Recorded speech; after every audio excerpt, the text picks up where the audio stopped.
बेची। एक आदमी ने कुर्सी को 13% के लाभ पर बेचा। यदि उसने इसे 607.5 रुपए ज्यादा में बेचा होता तो आदमी को x% का लाभ होता। कुर्सी का लागत मूल्य यानी कि सीपी 3750 है, तो x का मान क्या है? यदि कुर्सी का लागत मूल्य 3750 रुपए है तो पूछा गया है कि x का मान क्या होगा। बहुत बेहतरीन सवाल, ध्यान से सुनिएगा। एमडी कह रहे सर कंसेप्ट याद नहीं रहता, क्या करें प्लीज बताएं। आपको कंसेप्ट याद नहीं रहता तो मैं कुछ नहीं कर सकता, आपको ही करना पड़ेगा। ठीक है जी, मेरा काम आपको कंसेप्ट सिखाना है, समझाना है, याद रखना है, भूलना है, क्या करना वो आप जाने। एक आदमी ने एक कुर्सी को बेचा 13% के लाभ पर। ध्यान सुनिएगा, बहुत अच्छा सवाल है। आदमी ने कुर्सी को 13% के लाभ पर बेचा। यदि उसने इसे 607.5 रुपए ज्यादा में बेचा होता तो लाभ कितना होता? x% का लाभ होता। सीपी कुर्सी का क्रिय मूल्य 3750 रुपए है, तो आपसे पूछा x का मान एक बात बताओ। आदमी को 13% का लाभ तो हो ही रहा है, 13% तो प्रॉफिट है ही। अगर आदमी सामान को 607.5 रुपए ज्यादा में बेचेगा तो आदमी को 607.5 रुपए का एक्स्ट्रा प्रॉफिट होगा।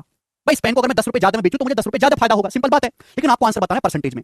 प्रॉफिट परसेंटेज हमेशा सीपी को बेस मान के निकाला जाता है। सीपी कितना है? 3750 रुपए, क्रिय मूल्य 3750 रुपए। 3750 रुपए के सामान पर आपको 607.5 रुपए एक्स्ट्रा प्रॉफिट होगा। इसको परसेंटेज में कन्वर्ट कर लेंगे इंटू 100%, बस बात खत्म। भाई 13% का प्रॉफिट तो होना ही होना है। अब 3750 रुपए की सीपी पे 607.5 रुपए ज्यादा दाम में बेचोगे तो 607.5 का एक्स्ट्रा प्रॉफिट होगा। परसेंटेज में कन्वर्ट करना है तो इंटू 100%। जीरो से जीरो कट गया, जीरो से दशमलव कट गया। आप बोलोगे हाँ जी सर।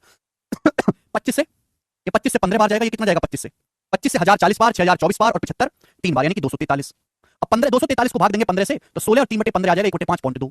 तो 13 में 16.2 ऐड करेंगे तो 29.2% इस सवाल का आंसर है। 29.2% का प्रॉफिट होगा, ए ऑप्शन। खत्म सवाल। इससे सिंपल कोई सवाल नहीं, लॉजिक की जरूरत है बस।